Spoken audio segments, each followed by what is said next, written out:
Selamat datang di Deep Dive kita yang ini khusus buat Anda. Kita punya bahan analisis menarik nih soal kerangka kerja investasi 3 pilar. Ada fundamental, technical, terus satu lagi yang sering jadi omongan, perlindungan portofolio. Betul. Sumber-sumber yang Anda bawa ini kayaknya punya pandangan yang cukup jelas ya soal ini. Ya, lumayan tegas.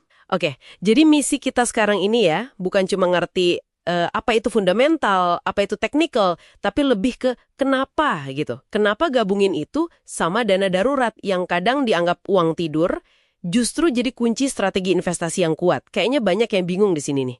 Mari kita bedah deh. Persis. Sumber ini menekankan banget soal harmoni ketiganya. Fundamental itu kan kompasnya, buat milih apanya. Terus technical bantu soal timing, kapannya.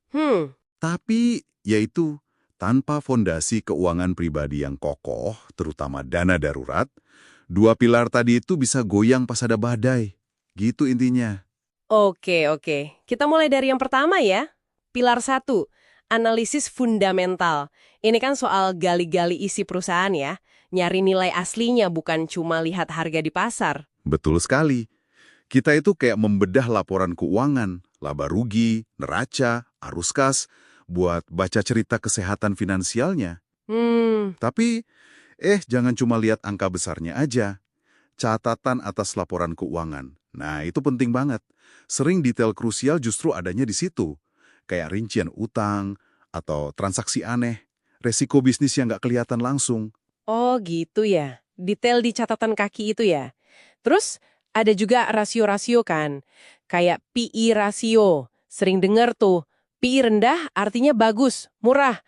Bener nggak sih sesimpel itu? Nah, ini yang seru. Nggak ada angka ajaib sebenarnya. PI rendah, ya contohnya sektor energi dulu, itu belum tentu murah. Bisa jadi pasar lagi nggak suka aja, pesimis. Bisa jadi ya.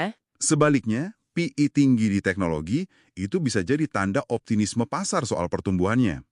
Kuncinya itu selalu di konteks. Harus bandingin sama rata-rata industrinya, sama sejarah perusahaan itu sendiri. Oke. Konteks ya kuncinya. Prinsip yang sama berlaku buat ROE, buat ukur profit, atau DER buat lihat utang. Standarnya pasti beda-beda antar sektor. Nggak bisa samain bank sama perusahaan teknologi. Kan model bisnisnya aja udah beda. Paham. Jadi fundamental ini kayak kasih kita kompas ya buat milih perusahaan yang oke. Nah, kalau udah tahu apanya, pertanyaan berikutnya kan timing. Kapan nih masuknya? Di sini pilar kedua main peran, analisis teknikal buat baca pasar, gitu kan? Tepat. Fokusnya di sini beda. Kita lihat data historis harga sama volume.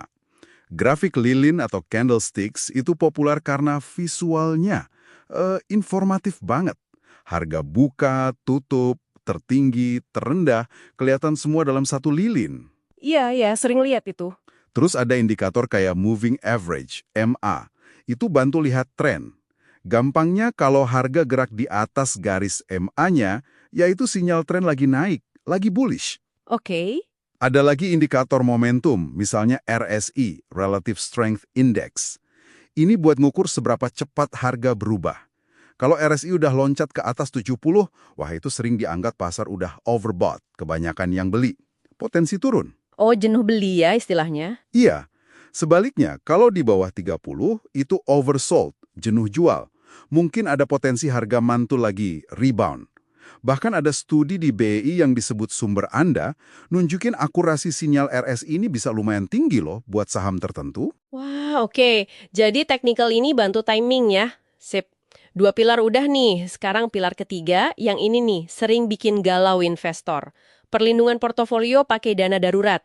Bukannya kalau nyimpen duit cash banyak atau yang mirip cash, kita jadi kehilangan kesempatan untung di pasar, ngurangin time in the market gitu. Nah, ini dia. Menurut sumber ini kesalahpahaman paling bahaya.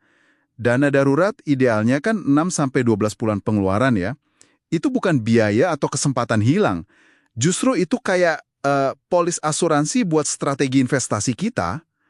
Anggap aja shock absorber finansial. Shock absorber ya. Gimana tuh logikanya? Gini, coba bayangin. Pas ada krisis pribadi misalnya, amit-amit kehilangan kerjaan, itu kan seringnya kejadian pas barengan sama pasar saham lagi anjlok juga. Ironis memang. Iya juga ya, sering gitu. Nah, kalau nggak punya dana darurat yang cukup, pilihannya apa? Terpaksa kan jual aset investasi pas harga lagi murah-murahnya buat nutupin kebutuhan hidup. Itu namanya forced selling. Rugi permanen jadinya. Strategi jangka panjang langsung hancur. Ah, jadi itu maksudnya. Justru karena ada dana darurat, kita jadi punya kemewahan buat nggak usah jual aset pas pasar lagi merah semua. Tepat. Kita bisa tetap tenang, biarin aja investasi jangka panjang kita jalan terus, nggak keganggu panik sesaat. Jadi dana darurat itu malah melindungi prinsip time in the market itu sendiri dong ya? Tepat sekali. Forced selling itu salah satu penghancur kekayaan paling parah buat investor jangka panjang. Dana darurat itu benteng pertahanan utamanya. Nggak bisa ditawar lagi. Oke, jadi gambaran besarnya makin jelas nih. Kerangka kerja yang utuh itu berarti, satu, bangun dulu fondasi dana darurat yang kuat, taruh di tempat aman, gampang diambil. Betul. Likuiditas penting. Setelah fondasinya kokoh, baru deh pakai fundamental buat milih apa yang mau dibeli. Terakhir, pakai technical sebagai alat bantu aja buat optimalkan kapan eksekusinya. Gitu ya? Benar sekali. Investasi itu kan maraton, bukan lari cepat. Jadi disiplin jaga urutan ini, terus kelola resiko, terutama yaitu tadi, resiko forced selling. Dan pastiin kondisi finansial pribadi siap. Itu kuncinya. Seringkali lebih penting daripada jago nebak pasar mau kemana. Luar biasa, bener-bener deep dive yang mencerahkan ini membongkar kerangka investasi 3 pilar dari sumber Anda. Semoga ini ngasih perspektif baru ya buat kita semua tentang gimana bangun strategi yang lebih tahan banting. Iya, semoga bermanfaat. Nah, sebagai penutup, mungkin satu pertanyaan buat Anda renungkan di rumah. Setelah sadar betapa pentingnya fondasi dana darurat ini, gimana Anda secara pribadi menyeimbangkan dorongan yang kadang kuat banget buat agresif kejar untung investasi dengan kebutuhan dasar untuk sabar dulu, bangun peredam kejut finansial yang kokoh. Ini soal prioritas dan disiplin diri sih pada akhirnya.